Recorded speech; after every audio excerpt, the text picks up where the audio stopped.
எனக்கு 40 வயசு ஆகுது. இன்னும் கல்யாணம் ஆகல. எனக்கு ஜாதகம் பார்க்குற இடத்துலலாம் 7ஆம் அதிபதி 7ஆம் இடத்துல நீச்சமாயிருக்காரு. 7ஆம் அதிபதி. 7ஆம் அதிபதி நீச்சமாயிருக்காரு. எனக்கு அதனால தான் கல்யாணம் ஆகலைன்னு சொல்றாங்க. அது கரெக்ட்டா? கிடையாது. அந்த மாதிரி கிடையாது. 7ஆம் அதிபதி நீச்சமாகிறதா இருந்தால் வேறு இடங்களில் தான் ஆகும். 7லே நீச்சமாகாது. 7ஆம் அதிபதிங்கிறது திருமண ஸ்தானத்துக்கு அதிபதி. முதல்ல நீச்சம்ங்கிறது என்னென்னா சுபத்தன்மை குறைவுன்னு தான் அர்த்தம் ஒழிய சுத்தமாக இல்லைன்னு அர்த்தம் கிடையாது. சுபத்தன்மை குறை, பலம். அது நீச்சங்கிறது ஒரு சுபமான விஷயத்துக்கான பலம். ஆட்சி உச்சம் அப்படிங்கிற மாதிரி ஆட்சி உச்சம்னா நல்லதுன்னு நடக்கும்னு அர்த்தம்.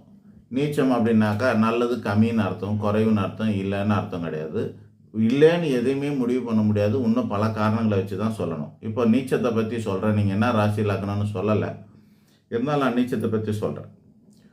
ஒரே ஒரு இடத்துல திருமண ஸ்தானத்தில் 6, 8, 12 கூடிய கிரகங்கள் திருமண ஸ்தானத்திலேயோ அல்லது திருமண ஸ்தானாதிபதியோடோ தொடர்பு கொண்டு இருந்தால் திருமண வாழ்க்கை பாதிக்கப்படும்.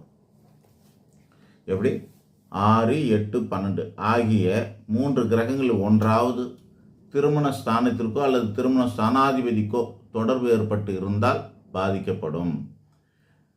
ரெண்டாவது, எந்த ஒரு கட்டத்தில் ஒன்றுக்கும் மேற்பட்ட பாவகிரகங்கள் இருந்ததுன்னா அந்த இடம் கடுமையாக பாதிக்கப்படும். அந்த வகையில் 7ஆம் இடத்துல ஒன்றுக்கும் மேற்பட்ட பாவகிரகங்கள் இருக்குமே ஆனால் சூரியன், செவ்வாய் அல்லது ஏதோ 2 கிரகம், சனி, ராகு, கேது, சூரியன், செவ்வாய் என்ற 5 பாவகிரகத்தில் 2 கிரகங்கள் இருந்தாலும் பாதிக்கப்படும் அப்படின்னு அர்த்தம்.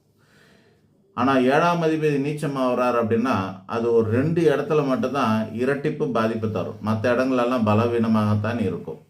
இரட்டிப்பு பாதிப்பு அப்படின்னா என்னன்னா,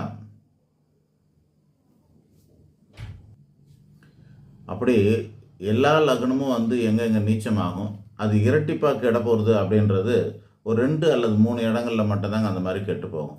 உதாரணத்துக்கு எல்லா லக்னத்துக்குமே நான் சொல்கிறேன். மேஷ லக்னத்துக்கு 7ஆம் அதிபதினு சொல்லக்கூடிய கிரகத்துக்கு பேர் சுக்கிர பகவான் 6ல் நீச்சமாவார். அப்போது 6ங்கிற மறைவு ஸ்தானத்தில் 7ஆம் அதிபதி நீச்சமும் பட்டிருக்கு. அதனால் என்ன ஆகுனா அது இரட்டிப்பாக கெட்டு போயிருக்கிறது. அவங்களுக்கு கல்யாண வாழ்க்கை குறைவு அல்லது இல்லை அப்படின்னு அர்த்தம். ரிஷப லக்னத்துக்கு 7ஆம் அதிபதி செவ்வாய் பகவான் 3ஆம் இடத்துல நீச்சமாவார். அதனால் அதுக்கு பேர் சொற்ப கலத்திரம்னு பேர்.